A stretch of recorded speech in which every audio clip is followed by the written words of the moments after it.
ನೀನು ಹೇಳ್ದಾಗೆ ಹೊಸ್ದಾಗಿ ಮದುವೆ ಆಗಿರೋ ಜೋಡಿ ಆರಾಮಾಗಿ ಸಿನಿಮಾ ಟ್ರಿಪ್ಪು ಅಂತ ಕೆಲವು ದಿನ ಓಡಾಡಿ ಸಂತೋಷವಾಗಿರ್ಬೇಕು. ಇಂಥ ಜವಾಬ್ದಾರಿಯಿಂದ ತೊಂದರೆ ಕೊಡಬಾರ್ದು. ಹೌದು ಅತ್ತೆ, ನಾನು ಅದಕ್ಕೆ ಆ ರೀತಿ ಯೋಚನೆ ಮಾಡಿದೆ. ಜವಾಬ್ದಾರಿನ ತಗೊಂಡ್ರೆ ಮುಂದೆ ಇಡೋ ಹೆಜ್ಜೆನ ತಡೆದ ಹಾಗೆ ಇರತ್ತೆ. ಅದಕ್ಕೆ ಅವರಿಬ್ರು ಕೆಲವು ದಿನ ಆರಾಮಾಗಿ ಓಡಾಡ್ಕೊಂಡು ಲೈಫ್ನ ಎಂಜಾಯ್ ಮಾಡಲಿ ಅಂತ ಬೀಗದ ಕೈನ ಕೊಡಬೇಡಿ ಅಂತಂದೆ. ನಿಹಾರಿಕಾಗೆ ಸ್ವಲ್ಪ ಸ್ವತಂತ್ರ ಕೊಡೋಣ. ಪೂಜೆ, ವ್ರತ, ಹೋಮ ಅಂತ ತೊಂದರೆ ಕೊಡೋದು ಬೇಡ. ಈ ಬೀಗದ ಕೈನ ನಿಮ್ಮ ಹತ್ರನೇ ಇಟ್ಕೊಳ್ಳಿ. ಆದರೂ ನಿಮಗೀಗ ಏನು ವಯಸ್ಸಾಗಿದೆ ಅಂತ ನೀವು ಜವಾಬ್ದಾರಿಯಿಂದ ಹೊರಗೆ ಬಂದು ನಿಹಾರಿಕಾ ಕೊಡಬೇಕು ಅನ್ಕೊತಾ ಇದ್ದೀರಾ? ಹೌದಮ್ಮ, ನೀನು ಹೇಳ್ದಾಗೆ ನನಗೆ ತಾಳ್ಮೆ ಇರೋವರೆಗೂ ಇದನ್ನ ನಾನೇ ನೋಡ್ಕೋತೀನಿ. ಆಮೇಲೆ ನಿಹಾರಿಕಾಗೆ ಕೊಡ್ತೀನಿ. ಸರಿ ಅತ್ತೆ.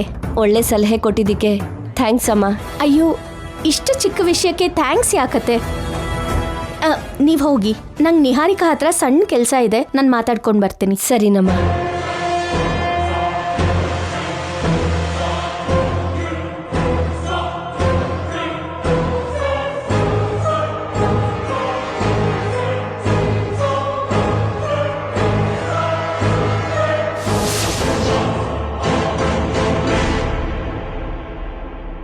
ಅವ್ವ, ಎಷ್ಟು ದೊಡ್ಡ ಸ್ಕೆಚ್ ಹಾಕಿದಾಳೆ. ನಮ್ಮಂತವ್ರನ್ನ ಸೋಲಿಸ್ಬೇಕು ಅಂದ್ರೆ ಅವನಿಗೆ ಕೈಯಲ್ಲಿ ಮಾತ್ರ ಸಾಧ್ಯ. ಇದೆಲ್ಲ ತಮ್ಮ ಆಲೋಚನೆ ಅಂತ ಗೊತ್ತಾಯ್ತು ನಂಗೆ. ಹೊಸ ಜೋಡಿ ನೀವು ಎಂಜಾಯ್ ಮಾಡ್ದೇನೆ ದುಡ್ಡಿನ ಗೋಳಿ ಯಾಕೆ ನಿಮ್ಗೆ? ಇಂಥ ಟ್ವಿಸ್ಟ್ ಕೊಡ್ತೀಯ ಅಂತ ನಾವು ನಿಜವಾಗ್ಲೂ ಎಕ್ಸ್ಪೆಕ್ಟ್ ಮಾಡಿರ್ಲಿಲ್ಲ. ಇದನ್ನೇ ಟಿಟ್ ಫಾರ್ ಟ್ಯಾಟ್ ಅಂತ ಅಂತಾರೆ. ನಾಯಿ ಕಚ್ಚಿದ್ರೆ ಚಪ್ಪಲಿ ಏಟು ಅಂತ ಕೂಡ ಅಂತಾರೆ. ಸೂಪರ್ ಆಗಿತ್ತಲ್ವಾ? ನಿನ್ ಬುದ್ಧಿವಂತೆ ಅಂತ ಗೊತ್ತಿತ್ತು, ಆದ್ರೆ ಇಷ್ಟೊಂದು ಬುದ್ಧಿವಂತೆ ಅಂತ ಗೊತ್ತಿರ್ಲಿಲ್ಲ. ಇಷ್ಟು ದಿನದ ನಮ್ಮ ಪ್ರಯಾಣದಲ್ಲಿ ನನ್ನ ಬಗ್ಗೆ ತಿಳ್ಕೊಂಡಿದ್ದು ಇಷ್ಟೇನಾ? So sad, so sad. ಸರಿ, ಹಾಗಿದ್ರೆ ಬಾಯ್.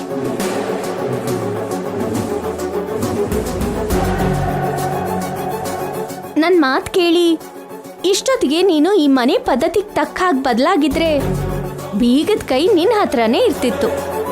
ನೀನು ಬದಲಾಗ್ಲಿಲ್ಲ. ಅದಕ್ಕೆ ಅಮ್ಮನವ್ರ ಹತ್ರ ಬಲವಾಗಿ ಬೇಡ್ಕೊಂಡೆ. ಅರ್ಹತೆ ಇಲ್ದೇ ಇರೋ ನಿಹಾರಿಕಾ ಹತ್ರ ಅಧಿಕಾರ ಇರ್ಲೇಬಾರ್ದಮ್ಮ, ಆದಷ್ಟು ಬೇಗ ನೀನು ವಾಪಸ್ ತಗೋ ಅಂತ ಕೇಳ್ಕೊಂಡೆ. ಅಮ್ಮನವ್ರು ನನ್ನ ಕೋರಿಕೆನ ಬೇಗನೆ ತೀರಿಸ್ಬಿಟ್ಲು. ನಾನು ಹೀಗೆ ಇರ್ತೀನಿ, ನನ್ನ ಯಾರು ಏನು ಮಾಡೋಕ್ಕಾಗಲ್ಲ ಅಂತ ಇದೇ ಪೊಗರಲ್ಲಿ ಅಹಂಕಾರದಲ್ಲಿ ಇದ್ದೆ ಅಂದ್ರೆ ಅಧಿಕಾರ ಅನ್ನೋದು ಜೀವನದಲ್ಲಿ ನಿನ್ನ ಕೈಗೆ ಬರಲ್ಲ, ಬರೋದಕ್ಕೂ ಬಿಡಲ್ಲ ನಾನು.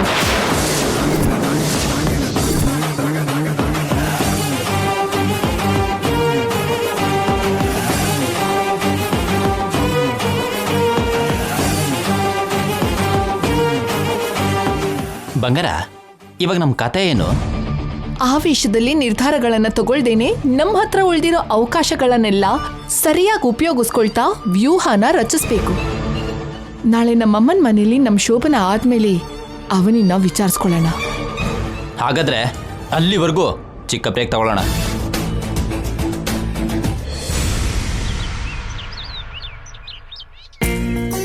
ಎಲ್ಲರೂ ಹೊರಟಿದೀವಿ ಬೀಗ್ರೆ, 1 ಗಂಟೆಲಿ ಬಂದ್ಬಿಡ್ತೀವಿ. ಸರಿ ಬೀಗ್ರೆ. ನಾವು ರೆಡಿ ಅತ್ತೆಯವ್ರೆ. ಅವ್ರನ್ನೂ ಬರೋಕ್ ಹೇಳಿ, ಎಲ್ಲರೂ ಒಟ್ಟಿಗೆ ಹೋಗೋಣಂತೆ. ಆಗ್ಲಿ ಮಾವ.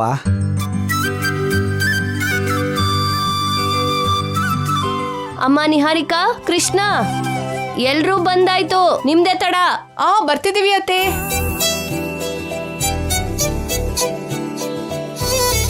ಇಬ್ರು ಮೊದಲನೇ ರಾತ್ರಿ ಮುಹೂರ್ತಕ್ಕೋಸ್ಕರ ಅಂತ ಗುರುಗಳ ಹತ್ರ ಹೋಗಿದ್ವಿ. ಗುರುಗಳಿಲ್ದೇ ಇರೋದಕ್ಕೆ ಬೀಗ್ರೆ ಮುಹೂರ್ತ ಇಡ್ಸಿದ್ದಾರೆ. ಅಲ್ಲಿ ಯಾವುದೇ ಡಿಸ್ಟರ್ಬೆನ್ಸ್ ಇಲ್ದೇ ಇರೋ ಹಾಗೆ ಫಂಕ್ಷನ್ ಮುಗಿಸಿ ಬಂದ್ಬಿಡೋಣ, ಸರಿನಾ? ಸರಿಮ್ಮ, ನಮ್ಮಿಂದ ಯಾವತ್ತೂ ಯಾವ ಆತಂಕನೂ ಇರಲ್ಲ. ಆ ರೀತಿ ಅಗತ್ಯನೂ ನಮ್ಗಿಲ್ಲ. ಕಾಮಾಗಿ ಹೋದ್ವಾ, ಕಾಮಾಗಿ ಬಂದ್ವಾ, ಅದು ನಮ್ಮ ಪದ್ಧತಿ. ಆದ್ರೆ ಕೆಲವರು ಇರ್ತಾರೆ, ಅವ್ರು ಎಲ್ಲಿಗೆ ಬರ್ತಾರೋ ಅಲ್ಲಿ ಬರೀ ಡಿಸ್ಟರ್ಬೆನ್ಸ್. ಯಾರನ್ನ ಉದ್ದೇಶಿಸಿ ಹೇಳ್ತಿದೀಯಾ? ನಾನು ಜನರಲ್ ಆಗಿ ಹೇಳ್ದೆ ಮಾವ. ಯಾರ ಉದ್ದೇಶ ಏನೋ, ಯಾರ ಮನ್ಸಲ್ಲಿ ಏನಿರತ್ತೋ ನನಗೆ ಗೊತ್ತಿಲ್ವಾ?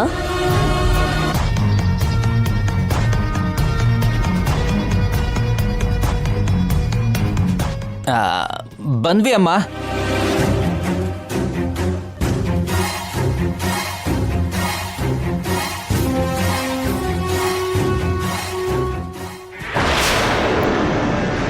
ಮದ್ವೆನಂತೂ ನಿಲ್ಸೋಕಾಗ್ಲಿಲ್ಲ.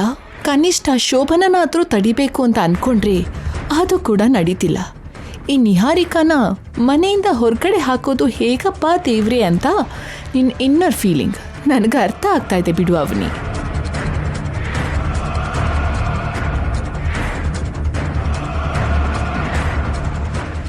ಏನೋ ಮೈಂಡ್ ವಾಯ್ಸಲ್ಲಿ ಹೇಳ್ತಿರೋ ಆಗಿದೆ.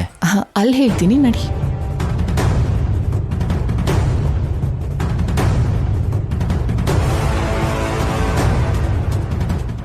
ಅಮ್ಮ ಹೊರಡೋಣ.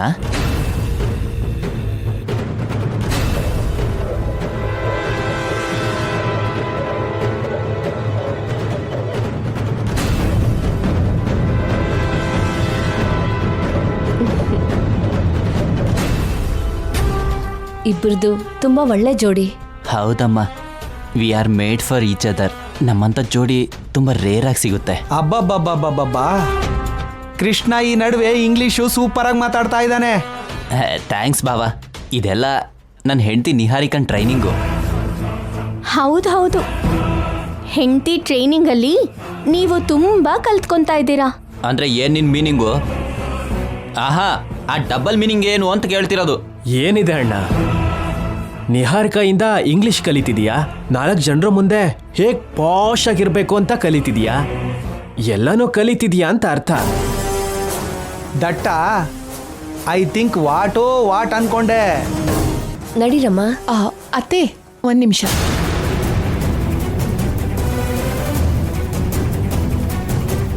ಯಾರಾದರೂ ಸೀನ್ ಇದ್ರಾ? ಇಲ್ಲ ಏನಾದ್ರೂ ಬೆಕ್ಕು ಇಲ್ಲಿ ಅಡ್ಡ ಬಂತಾ? ಇಲ್ಲ. ಮತ್ತೆ ಏನಾಯ್ತು? ಏನೋ ಒಂದು ಯೋಚನೆ ಮಾಡಿರ್ತಾಳೆ, ಹೇಳ್ತಾಳೆ ಇರಿ. ಏನಮ್ಮ? ಅತ್ತೆ ಅದು ನಾನು ಹೇಳಿದ್ಮೇಲೆ ನೀವೇನು ಅನ್ಕೊಳ್ಳಲ್ಲ ಅಲ್ವಾ?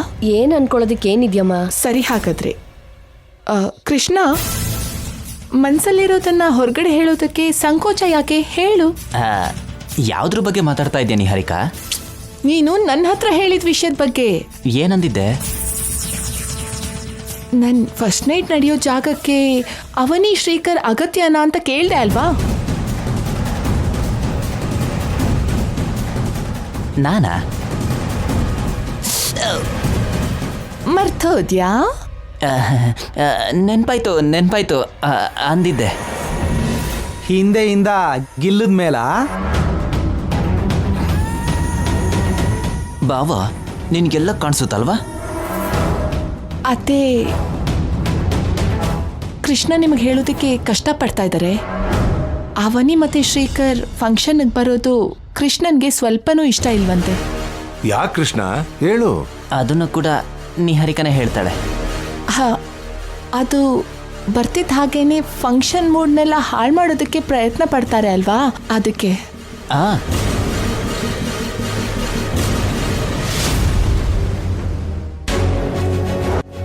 ಹೌದು ತಾತ, ನಾವೆಲ್ಲ ಹ್ಯಾಪಿ ಆಗಿದ್ರೆ ಎಲ್ಲಾನು ಹಾಳು ಮಾಡ್ತಾಳೆ. ಯಾಕೆ ಬಂದ್ವಪ್ಪ ದೇವ್ರೆ ಅಂತ ಅನ್ಕೊಳ್ಳೋ ಹಾಗೆ ಮಾಡ್ತಾಳೆ. ಹಿಂದೆ ನಮಗೆ ಎಷ್ಟು ಎಕ್ಸ್ಪೀರಿಯನ್ಸ್ ಆಗಿಲ್ಲ.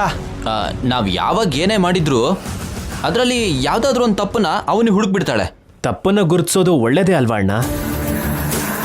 ಆದ್ರೂ ಇದೆಲ್ಲ ಕೃಷ್ಣ ಭಾವ ಮನ್ಸಲ್ಲಿರೋದಾ ಇಲ್ಲ ಅಂದ್ರೆ ನಿನ್ ಮನ್ಸಲ್ಲಿರೋದಾ ನಿಹಾರಿಕಾ? ಗಂಡ ಹೆಂಡತಿ ಅಂದರೆ ಇಬ್ರು ಸಮಾನ. ಯಾರ ಮನಸ್ಸಲ್ಲಿದ್ರು ಏನಿದೆ, ಪಾಯಿಂಟ್ ಕರೆಕ್ಟಾ ರಾಂಗ್ ಅನ್ನೋದೇ ಇಂಪಾರ್ಟೆಂಟ್. ಈ ಸಲ ಅಂಥದ್ದೆಲ್ಲ ನಡೆಯಲ್ಲಮ್ಮ. ನೀನು ಗ್ಯಾರಂಟಿ ಕೊಡ್ತೀಯ ಅಮ್ಮ? ಅದು ಹಾಗಲ್ಲ ಕೃಷ್ಣ. ಅಮ್ಮ, ನೀನು ಗ್ಯಾರಂಟಿ ಕೊಡ್ತೀನಿ ಅನ್ನೋದಾದರೆ ನನಗೆ ಓಕೆ. ಕೊಡೋದಿಲ್ಲ, ಯಾರೂ ಗ್ಯಾರಂಟಿ ಕೊಡೋದಿಲ್ಲ. ಇವ್ರನ್ನ ಕರ್ಕೊಂಡು ಹೋಗ್ದಿರೋದೇ ಒಳ್ಳೇದಮ್ಮ. ಫಂಕ್ಷನ್ ನಮ್ಮನೆಯಲ್ಲಿ ನಡೀತಿರೋ ಕಾರಣಕ್ಕೆ ಬರೋದು ಬೇಡ ಅಂತ ನಾನು ಹೇಳಬಾರ್ದು. ಆದರೆ ಮೊದಲನೇ ರಾತ್ರಿ ನಡೀತಿರೋ ಹಾಗೆ ಅಡ್ಡಿ ಮಾಡ್ತಾರೇನೋ ಅಂತ ಭಯ ಆಗ್ತಾ ಇದೆ. ಇದ್ರ ಮೇಲೆ ನಿಮ್ಮಿಷ್ಟ.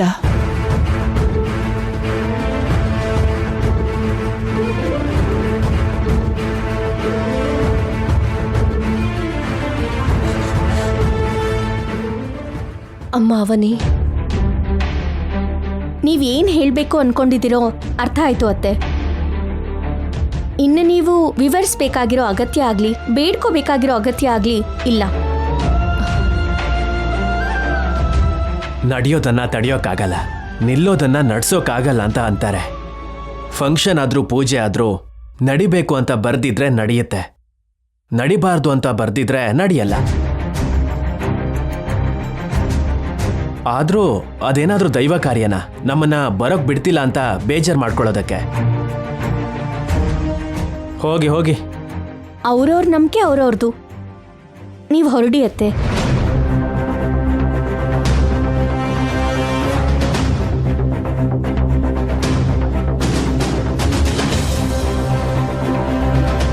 ಹೋಗಿ ಬರ್ತೀನಿ ಅವನಿ. ಬಾಯ್ ಬ್ರದ್ರು.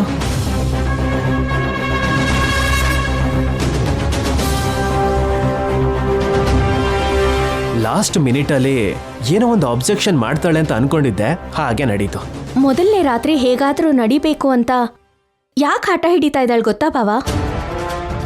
ನಾಳೆ ದಿನ ಅವಳ ಬಗ್ಗೆ ನಿಜಾನ ಯಾರಾದ್ರೂ ಬಯಲ್ ಮಾಡಿದ್ರೆ ಅತ್ತೆ ಹೊರಗಡೆ ಹಾಕ್ದೇ ಇರೋ ಹಾಗೆ ಈ ಕಾರ್ಯ ತನ್ನನ್ನ ಕಾಪಾಡತ್ತೆ ಅಂತ.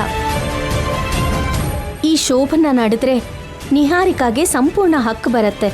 ಹೌದು, ನಾಳೆ ದಿನ ನಿಹಾರಿಕಾ ಅದೆಷ್ಟು ಅವಾಂತರ ಮಾಡ್ತಾಳೋ.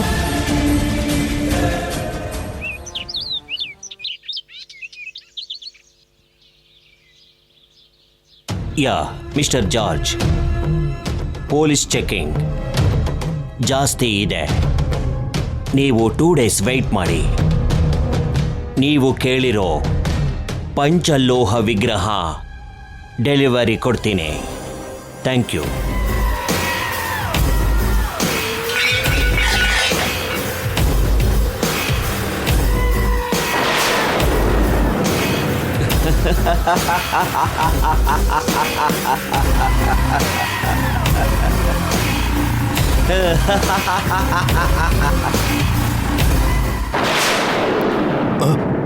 I am sorry sir, sorry sir.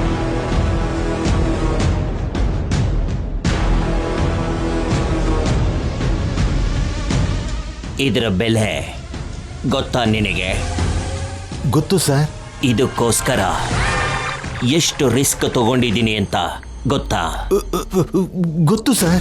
ಹಾಗಿದ್ಮೇಲೆ ನೀನು ಎಷ್ಟು ಕೇರ್ಫುಲ್ ಆಗಿರ್ಬೇಕು. ಅಲ್ಲ ಸರ್, ಅದು don't say excuses.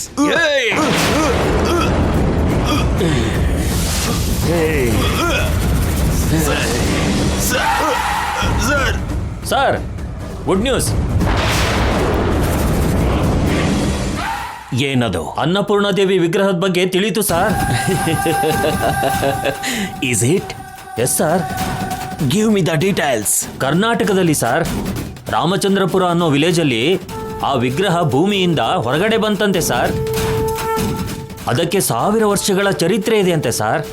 At present ಅದು ಬೆಂಗಳೂರಲ್ಲಿ ವೇದವತಿಯವ್ರ ಮನೆಯಲ್ಲಿ ಇದೆಯಂತೆ ಸರ್. ಅದು ತುಂಬಾ ಮಹಿಮೆ ಉಳ್ಳ ವಿಗ್ರಹ ಅಂತ ಗೊತ್ತಾಯ್ತು. ವೇದವತಿಯವ್ರ ಮನೆಯಲ್ಲಿ ಪೂಜೆ ಮಾಡ್ತಿದ್ದಾರೆ ಅಂತ ಗೊತ್ತಾಯ್ತು. ಬೆಂಗಳೂರಿನಲ್ಲಿ ಎಲ್ಲಿದೆ? ಯಾರ ಮನೆಯಲ್ಲಿದೆ? ಆ ವಿವರಗಳ ಬಗ್ಗೆ ಎನ್ಕ್ವೈರಿ ಮಾಡ್ತಿದ್ದೀನಿ ಸರ್. 1 or 2 days ಅಲ್ಲಿ ಗೊತ್ತಾಗುತ್ತೆ ಸರ್. As early as possible details gather ಮಾಡು. Okay sir. ಡೀಟೇಲ್ಸ್ ಎಲ್ಲ ಬಂದ ಮೇಲೆ we will step in to Bengaluru. ಆಗಲಿ ಸರ್. ಅದಾದ ಮೇಲೆ ಆ ವೇದವತಿ ಮನೆಯಲ್ಲಿರೋ ವಿಗ್ರಹನ ದೋಚೋಣ.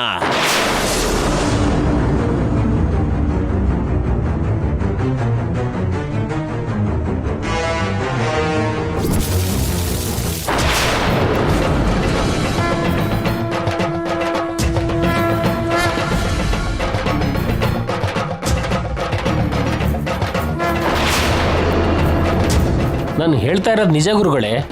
ನೀವು ಬರೆದಿರೋದ್ರಲ್ಲಿ ಆ ಥರ ಏನೂ ಇಲ್ಲ, ಎಲ್ಲ ಅನುಕೂಲವಾಗೇ ಇತ್ತು. ಎಲ್ಲರೂ ಮದುವೆ ಸಂಭ್ರಮನ ಸಂತೋಷದಿಂದ ಮಾಡ್ತಾ ಇದ್ದಾರೆ ಅನ್ಸುತ್ತೆ.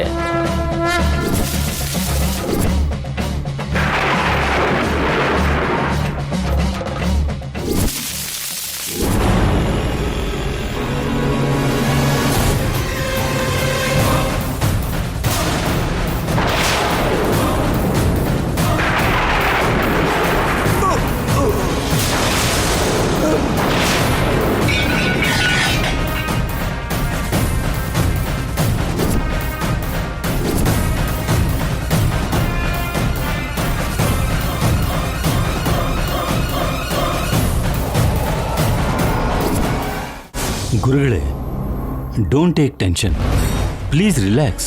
ನಾನೆಲ್ಲಿದ್ದೀನಿ? ಎಲ್ಲ ವಿವರವಾಗಿ ಹೇಳ್ತೀನಿ. ಮೊದಲು ನೀವು ಕೂಲ್ ಆಗಿ.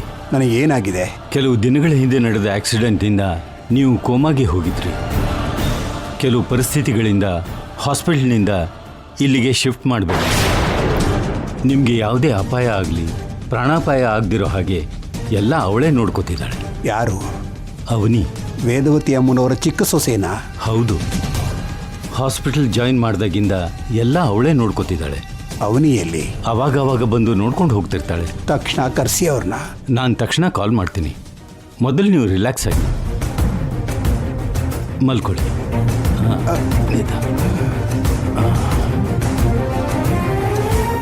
ನಾನು ಕಾಲ್ ಮಾಡ್ತೀನಿ. ಹೇಳಿ ಡಾಕ್ಟರ್. ಗುಡ್ ನ್ಯೂಸ್ ಅಮ್ಮ, ಗುರುಗಳು ಕೋಮಾದಿಂದ ಹೊರಗಡೆ ಬಂದಿದ್ದಾರೆ. ಹೌದಾ ಡಾಕ್ಟರ್? ಹೌದಮ್ಮ, ನಡೆದಿದ್ದೆಲ್ಲ ವಿವರಿಸಿದೆ. ನಿನ್ನ ಬಗ್ಗೆ ಕೇಳಿ ನಿನ್ನ ಕರೆಸಿ ಅಂದ್ರು. ತಕ್ಷಣ ಹೊರಟು ಬರ್ತೀವಿ ಡಾಕ್ಟರ್. ಸರಿನಮ್ಮ.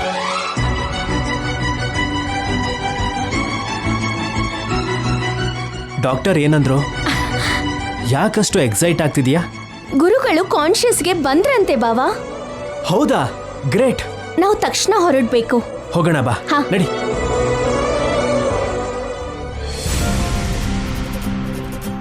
ಏನ್ರಿ, ಎಲ್ಲ ಬಂದಾಗಲ್ವಾ? ಹಾ, ಎಲ್ಲ ರೆಡಿ ಗೌತಮಿ. ಯಾವುದೇ ಪರಿಸ್ಥಿತಿಯಲ್ಲೋ ಈ ಶೋಭನ ಮಾತ್ರ ನಿಲ್ಬಾರ್ದು. ಇದು ನಿಲ್ತು ಅಂದ್ರೆ ಮಾತ್ರ ನಮಗಿಲ್ಲ ಸಲ್ಲದ ಸಮಸ್ಯೆಗಳು ಶುರುವಾಗುತ್ತೆ. ಹೌದೌದು, ಅದು ಮಾತ್ರ ನಿಜ.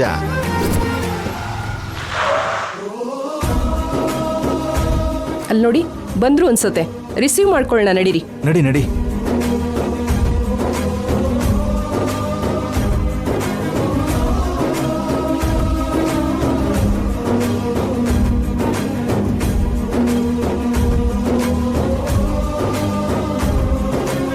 ನಮಸ್ಕಾರ ಬಿಗ್ರೆ. ನಮಸ್ತೆ ಬೀಗ್ರೆ. ಚೆನ್ನಾಗಿದ್ದೀರಾ? ನೀವು ಚೆನ್ನಾಗಿದ್ದೀರಾ? ಈ ಕಾರ್ಯಕ್ರಮ ಶುಭವಾಗಿ ನಡೀತು ಅಂದ್ರೆ ಚೆನ್ನಾಗಿರುತ್ತೆ. ನಡೆಯಲ್ಲ ಅಂತ ನಿಮ್ಗೇನಾದ್ರೂ ಅನುಮಾನ ಇದೆಯಾ ಏನು? ಅಕ್ಕ, ಆ ಥರ ಅಪಶಕನ ಮಾತಾಡಬೇಡ, ನಿನ್ ಕೈ ಮುಗಿತೀನಿ. ಹೌದಮ್ಮ, ಮೇಲ್ಗಡೆಯಿಂದ ತಥಾಸ್ತು ದೇವತೆಗಳು ತಥಾಸ್ತು ಅಂತ ಆಶೀರ್ವಾದ ಮಾಡ್ಬಿಡ್ತಾರೆ. ಕಾವ್ಯ, ತಮಾಷೆಗೆ ಹೇಳ್ದೆ ಮಾವ. ಬೀಗ್ರನ್ನ ಈ ಥರ ಆಚೆ ನಿಲ್ಸಿ ಮಾತಾಡ್ತೀಯ ಗೌತಮಿ? ಸಾರಿ ಬಿಗ್ರೆ, ಬನ್ನಿ ಒಳಗಡೆ ಬನ್ನಿ. ಬನ್ನಿ ಬೀಗ್ರೆ, ಕೂತ್ಕೊಳ್ಳಿ.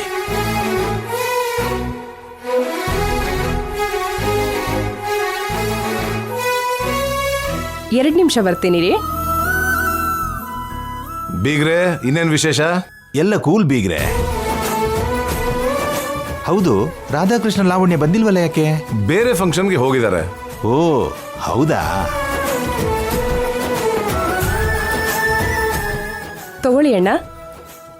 ಥ್ಯಾಂಕ್ಸ್ ಅಮ್ಮ.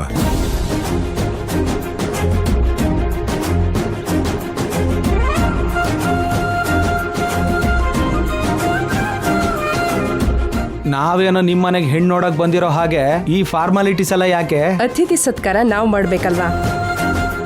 ಮದ್ವೆ ವಯಸ್ಸಿಗೆ ಬಂದಿರೋ ಮಗಳಿದಾಳಲ್ವಾ, ಮುಂದೆ ಮುಂದೆ ನಿಮ್ಗೂ ಇಂಥದ್ದು ಅಭ್ಯಾಸ ಆಗತ್ ಬಿಡಿ.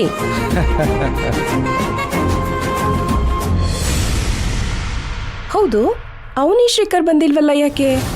ಏನೋ ಒಂದ್ ಪ್ರಾಬ್ಲಮ್ ಬರುತ್ತೆ ಅಲ್ವಾ ಅಂತ ಎಲ್ಲಾರು ಬೇಡ ಅನ್ಕೊಂಡ್ವಿ. ಒಳ್ಳೆ ಕೆಲಸ ಮಾಡಿದ್ರಿ.